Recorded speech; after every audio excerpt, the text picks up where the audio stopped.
Welcome, I'm Nick Tillett, and in this series of 6 presentations I'll be working with Tim Hales and Kevin King to present our Inter-Row Vision Guidance training slideshow. The videos are based on PowerPoint presentations we've been giving in person to our customers for some years. These online versions have been adapted to the video format and will, we hope, enable us to reach more of our customers.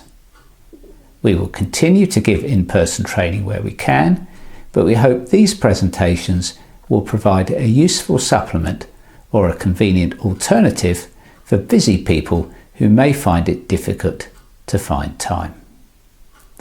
In this first video, I will tell you a bit about our company's history and explain some of the basic principles behind how our products work.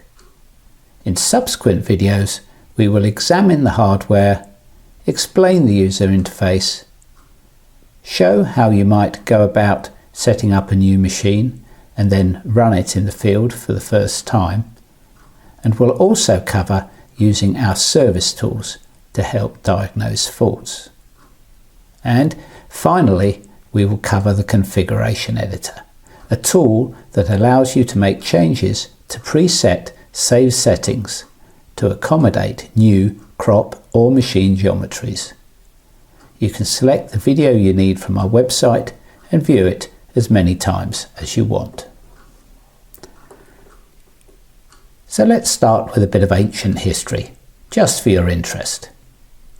Back in 1993, when computer vision was a relatively new technology, largely confined to indoor artificial environments, Nick Tillett and Tony Haig speculated that it might be possible to use computer vision outdoors to locate individual plants within a field with a view to conducting precision treatment at the individual plant scale. The focus was on machine vision for plant location and tracking, but they made the additional step of operating for an autonomous vehicle, which in the mid-1990s was an ambitious undertaking. The vehicle had no GPS, relying solely on crop rows as a navigational reference, making headland turns by dead reckoning. Individual cauliflower plants were identified by computer vision and tracked until they're under an array of nozzles, where the appropriate nozzle or nozzles were triggered.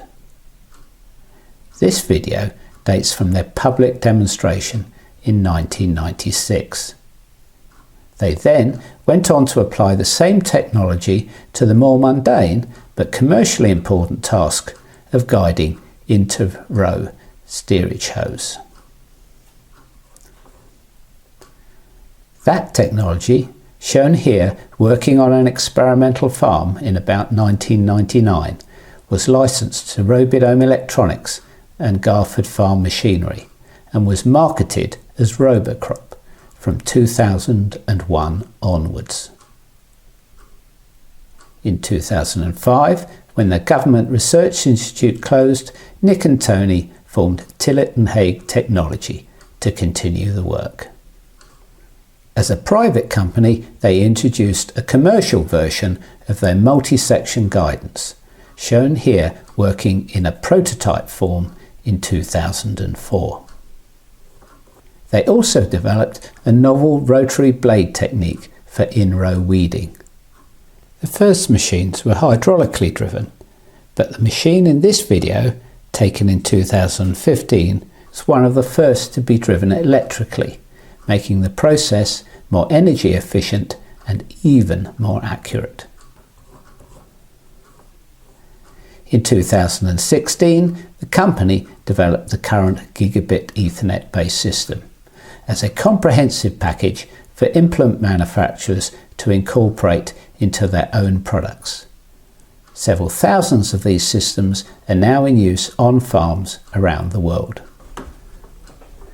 In addition to our manufacturing activity, we continue to develop our GUI product with respect to both software and hardware, taking care to retain backward compatibility wherever possible.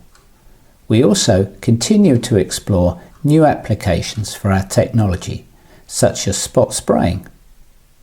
This video shows our own design experimental spot sprayer operating on a nearby farm. It is shown here spot spraying glyphosate onto volunteer potatoes growing within an onion crop.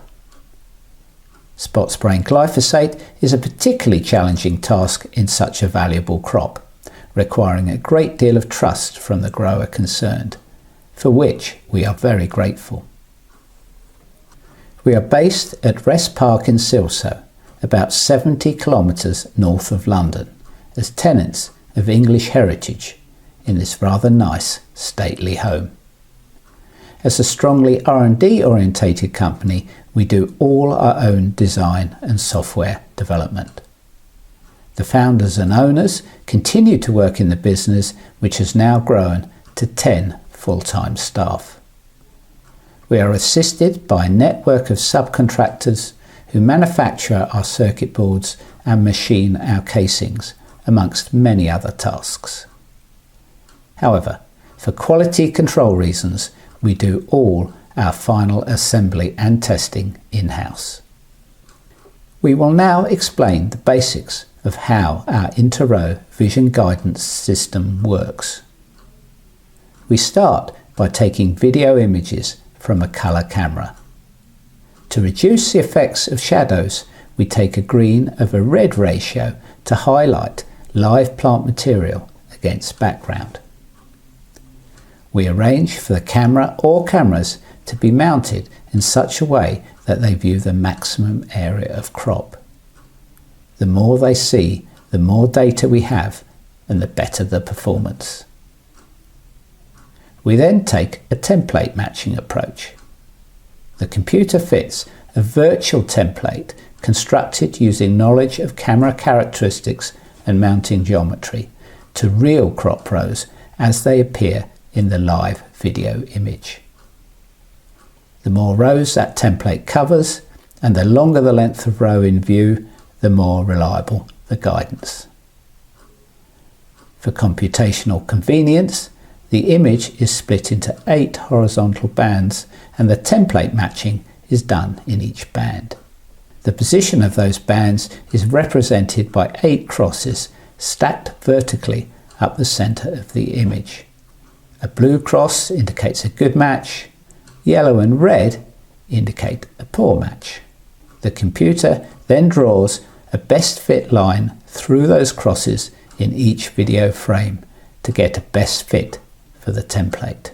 The computer combines these estimates of row position over sequences of images so that rows can be dynamically tracked from frame to frame in a way that is robust to short periods of low quality data.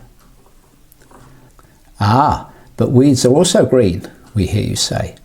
However, they are randomly distributed and do not fit the template. This makes row following quite robust, and provided the density of live plant material in the row is greater than that out of the row, it should work. The approach also works very well over a wide range of crop growth stages.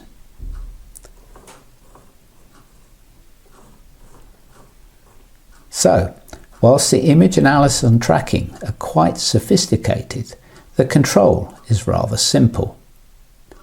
If the view of the rows the camera is tracking deviates from central, a correction is made to bring them back into line. If the rows are to the left of the camera, it steers the implement left, and if they are to the right, it steers right. Typically, that correction is via a hydraulic valve and cylinder. The most popular configuration is a rear-mounted side-shifting frame. However, our system can also be configured to control a whole variety of arrangements: front-mounted, mid-mounted, trailed. Implements can also be disc-steered as an alternative to side-shifting. A range of proportional and on-off directional valve can be accommodated. We can also guide implements spanning multiple independent planter bouts, where each independently steered section has its own camera and module, but is controlled from a single cab-mounted console. Although not covered in this series of training videos, we also offer additional modules for within-row weeding and spot spraying. So, to summarise, our approach relies on template matching, so the larger the area viewed and the more accurate the template match, the better the performance. On the working screen, we overlay template lines over the live video, making it easy to see if the match is good. Our system scales from large to small machines, but typically we would expect guidance accuracy to be within 1 centimetre. Cameras normally operate at 30 video frames a second and run control loops at even higher rates, so that guidance remains good up to and beyond the speed that crop and soil conditions normally allow.